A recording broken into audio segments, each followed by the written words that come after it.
Hey, what's going on, guys? Troy at Mountain Man Treasure here, and it is early Thursday morning. Woke up today to that. We've got negative feedback, and you know what? I was pretty sure it was coming. If you saw our last video, I talked about it. I said it's probably coming, and the good news is they set themselves up. Let's talk about it.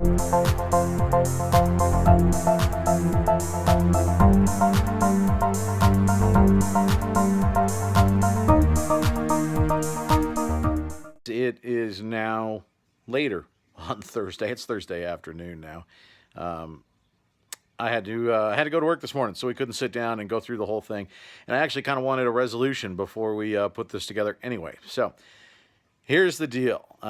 Sold a Patagonia long sleeve T-shirt at auction. I decided, let's try and put it. It looks like a lot of those go at auction. It just kind of depends on how many people like the pattern and drives the price up. This went to auction and sold for not that much. I mean, $14.50, I think. I mean, pretty, plus shipping. So pretty small sale. It was like $20, $21 all in. No big deal. Nice sale, but nothing, no problem. Really cool shirt. A few days after they got it, I got a message from the buyers saying that they discovered two holes, and they told me like they were 0.75 inches from this seam and 0.75 inches from this seam. And I did not disclose that, and so the shirt is unusable in its current condition unless I give them a partial refund so they can hire a seamstress. Now, nobody hires a seamstress to fix a t-shirt. Nobody thinks a t-shirt is unusable in its current condition, even if it has two holes. I'm not convinced that it did. I looked that thing over really well. I look all my stuff over pretty well. Now, can you miss stuff? Sure. I've missed stuff before. We've all missed things and then noticed them when we went to ship it out, or maybe the buyer noticed it and we realize, you go back, you look at the picture and it's like, oh yeah, that's there and I missed it. It happens. So maybe there were some pinholes in this thing, something where a tag once was through it or something, but there were no holes. Certainly nothing that made this thing unusable. So I told this person, I said, you know what, if you would like, I'm sorry you're unhappy with your purchase. I was very, very friendly. Said, if you're unhappy with your purchase, I'm sorry about that. Feel free to send it back and I will refund you for your full price and original shipping. Now, they emailed me back, and now they messaged back days apart. So that's kind of annoying. But days later, then they messaged back and said, they wanted to know if I would pay return shipping. And I wrote them back and said, no, and a lot of stuff I do. For whatever reason, this one I didn't. I'm kind of glad I didn't, as it turned out. This one was not free shipping. And so I said, you know what?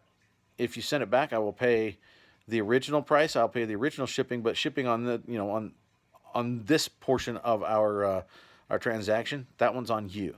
But then, yeah, I'll be happy to pay the rest of it. And it's a shirt, right? It would have been $4 or $5, $4, something like that.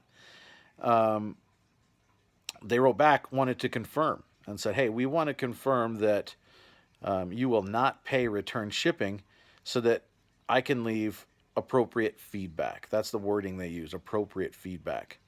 That's when I knew we had them. First, you could tell they were fishing for a partial refund anyway. And now they're threatening bad feedback unless I do what they want. That's essentially what they're doing. That's feedback extortion. eBay doesn't like that.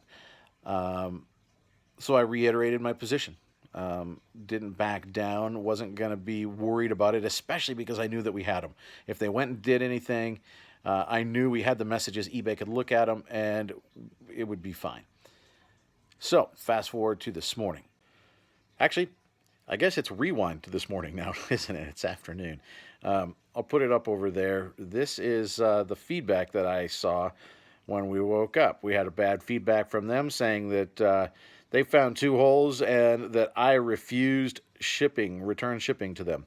I don't refuse it. Well, I mean, I guess I did, but it was stated in the original listing. So, yeah, that's what they said. Okay, so what do you do, right? At that point, what happens? Well, you reach out to eBay because, as I said, it's eBay. That's feedback extortion. That's not going to fly. So, what I did, I've had great luck with eBay for Business. Look them up on Facebook. It's facebook.com/eBay for Business. They're based in the U.S. You're going to get somebody that understands your situation. Very often, when you call that 800 number, you're on hold forever, and then it takes forever to help them understand exactly what the problem is sometimes. eBay for Business, I've contacted a few times and never had a problem. Now, it didn't always go my way. It went my way more often than not, but they at least understood and they were very friendly. So check out eBay for Business because they're very, very good. And there is a number on there. You can call them, but I actually have just used the messenger option. There's Facebook Instant Messenger, and you can click on that and you can send them a message. All you need to do is you need to give them your name, you need to give them your account number, your store name, I guess not account number, your store name. You give them the email that's attached to that account, and then you give them your zip code. That's all you need to give them. Those are the four things. So if you contact them and tell them a problem, they're going to write you back and say they need those things. So I know that now. So I say hello. I'm friendly. I give them that information off the jump, and then I laid out, and I'll put up over here. I took screenshots of the messages back and forth with eBay for Business, so you can see just how we did this. This was very, very easy. Just reiterated the story. I told him the story, right? I said, here's what happened. Customer, I'm pretty sure, was fishing for a partial refund initially. I told them this is what our policy states for this listing, and then they threatened feedback extortion. That's how it went. Now you can see on there, I don't remember exactly the time I sent this. I had a little bit of time before my shift started, before we went on the air, so I typed this out to them at, it was like 5:30, 5:45 or something this morning.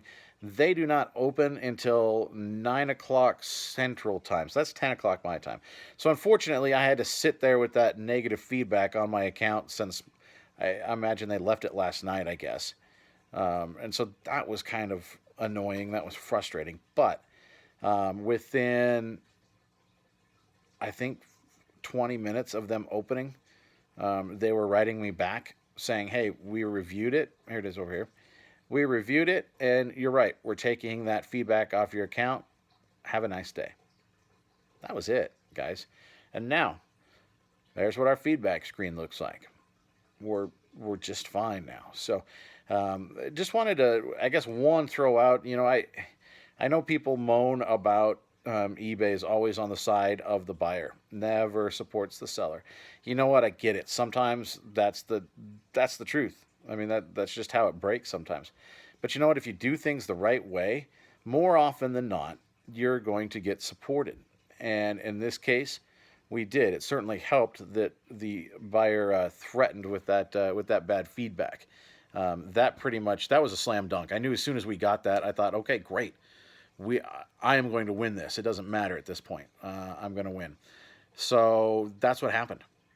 So reach out. Go on Facebook and check out eBay for Business because they're, like I said, they're very, very good. And even if you don't get the outcome that you want, they're very friendly people, and that makes a difference. So that was our story of the day.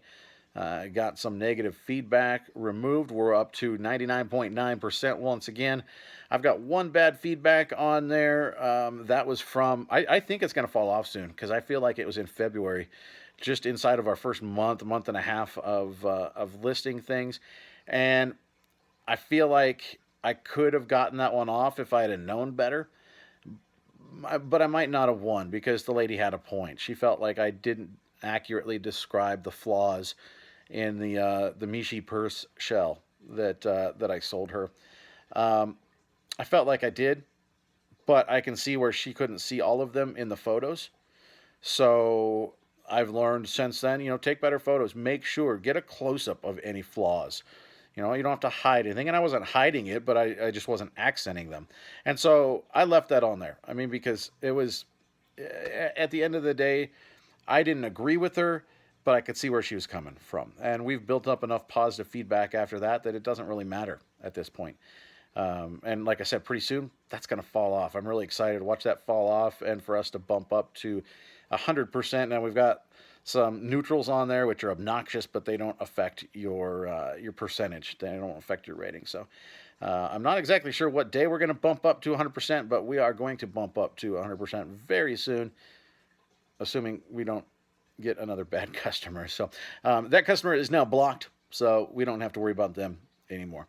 Just wanted to pass that along to you guys. I know it's sometimes scary when you get messages like that. You feel like they have you over a barrel.